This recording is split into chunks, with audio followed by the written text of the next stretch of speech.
The fitness industry is making billions selling fat loss solutions every single year. But modern research shows that most people are doing it completely wrong. This is why the most effective fat loss methods contradict everything that you've been told. Ready for the truth about fat loss? And this is tip number 1, by the way. First up is creating a calorie deficit. You need to consume less energy than you burn. No fancy formulas required, no fad diets of getting rid of certain foods. Just eat slightly less than your body requires and watch what happens. I should know I got pretty fat and happy the past year and gained quite a bit of weight. In the past 5 months, I've gone from a size 34 to a size 32. When you do this, your body has no choice but to tap into its fat resources for energy. And look, this is basic science. It's not marketing hype at all. Our emotions, our habits, they're all wrapped around this topic. That's why there's such a phrase as emotional eating. So it's not as easy as people say it is. Oh, just eat less. It's a little bit harder to get around that.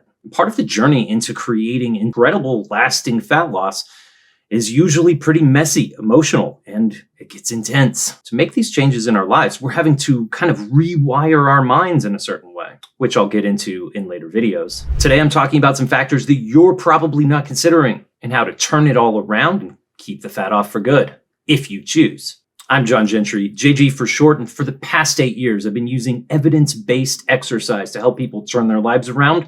I'd love for you to share and subscribe because it's what I do, help people live longer through the power of strength training. Here's another hard truth, and it's tip number 2. You don't actually want to lose weight. You have to change your body composition. Let me explain a little bit deeper. When you do extreme amounts of steady state activity, what people call cardio, your body begins to burn off very essential components like bone density, muscle mass, and even nerve tissue. There is an answer to this problem, and you guessed it, it sure as heck isn't cardio. The reason our metabolism starts slowing down.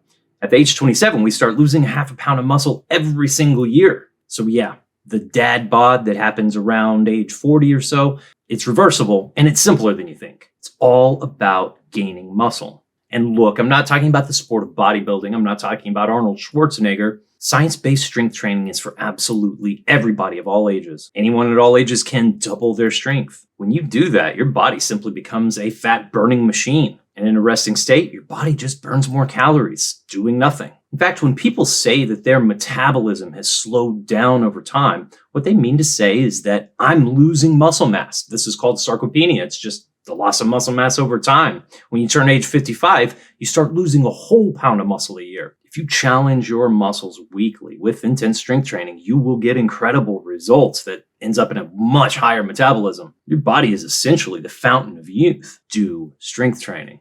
That's the fix. Tip number 3 is going to be fairly predictable if you know anything about biology, because once you have the stimulus that you need, which is strength training, then you also need the environment in your body to make the changes. This means lots of protein, tip number 3. And muscle simply can't grow unless we consume enough protein. I sure do know from experience about this one because it held me back for a lot of my life.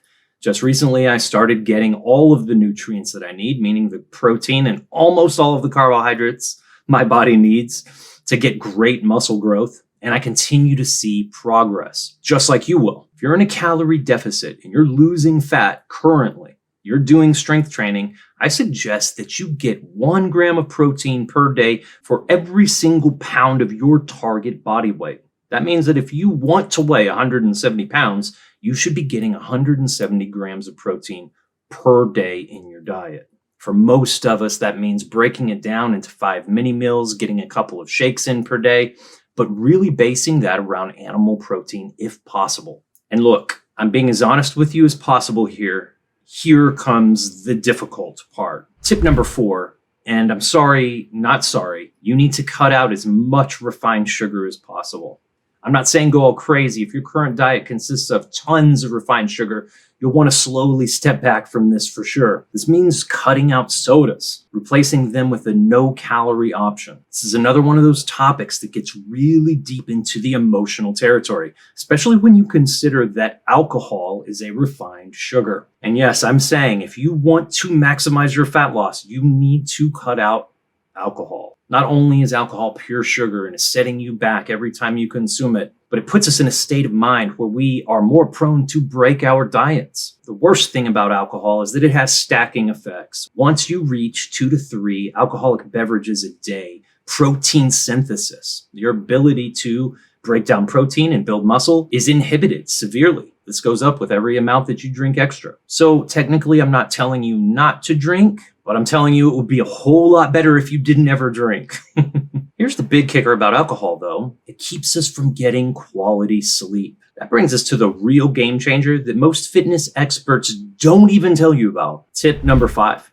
Did you know that getting enough sleep might be your number one warrior for fat loss? Sleep just doesn't help you feel better. It rewires your fat burning potential. When you don't sleep enough, your body goes haywire with stress hormones like cortisol. These hormones actually signal to your body to hold on to fat. Plus, poor sleep messes with your hunger hormone, making you more prone to eat really bad foods, the ones that are keeping you from achieving your goals. But the good news, all of this works in reverse too, and all of these positive benefits have stacking effects, one upon another. Prioritize these 7 to 9 hours of sleep and watch how the trajectory of your life begins to change as well. The science is clear. Fat loss is not about magic pills or extreme diets. It's about smart, consistent choices that work with your body's natural processes. Caloric deficit, strength training, eat enough protein, cut out refined sugars, and get enough sleep. This is the perfect start to losing fat for the summer this year. I know it's easier said than done, and I will have more for you soon. I hope that you live a longer life with the power of strength training.